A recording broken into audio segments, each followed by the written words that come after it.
Hi folks, I'm Rich Clarkson and I'm a member of the Green Team here in Lichfield Diocese, and I want to take a minute to talk to you about the season of Creationtide.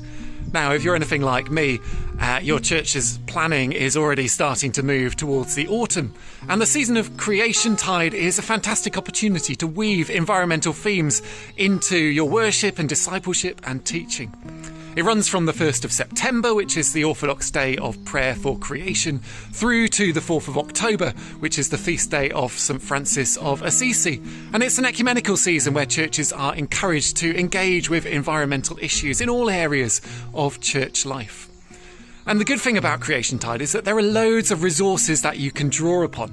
So if you are looking to weave environmental themes into your worship, the Church of England has produced a booklet called A Time for Creation, and it's full of liturgies, prayers, readings, hymns, all sorts of things for planning services, and it's also available on the Church of England website.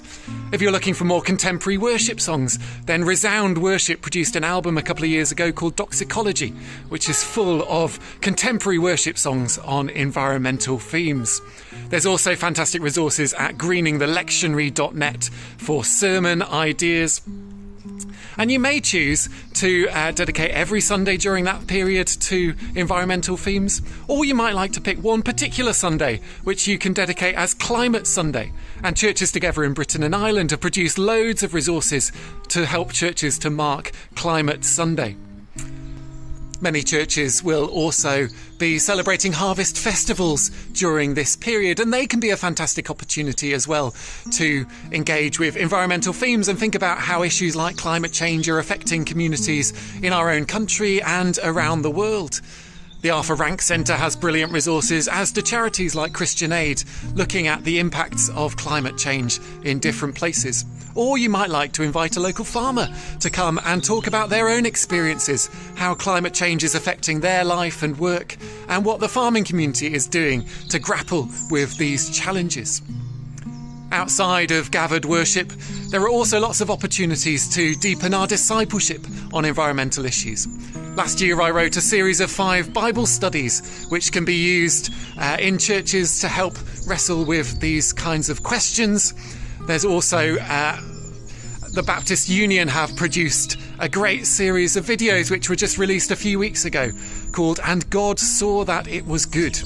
And these are videos with accompanying resources for study and reflection to help us recognise the beauty and goodness of God's world and also our responsibility to care for it. And a few years ago, I wrote a series of daily reflections for the season of Creationtide, which can be downloaded for free from the John Ray Initiative website. Finally, the season of Creationtide might also be a brilliant opportunity for your church to take a step in its engagement with Eco-Church, perhaps getting a group together to look at the questionnaire, or if you've already achieved some of the awards, have a look at what you can do to move on to the next level.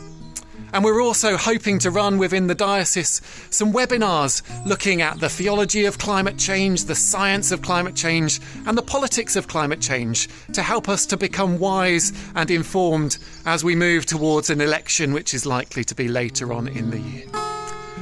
So that's just some of the things that you might choose to do during the season of Creationtide. And we'll put links to those and more on the environment page on the diocesan website. But I do commend the season to you as a way for your churches to engage in our vocation to care for all of God's good creation and to reflect on how that impacts our evangelism, our discipleship, our worship together. So I'm going to hand you back to the team now at Synod, and I do hope that the rest of your meeting goes well. Cheers.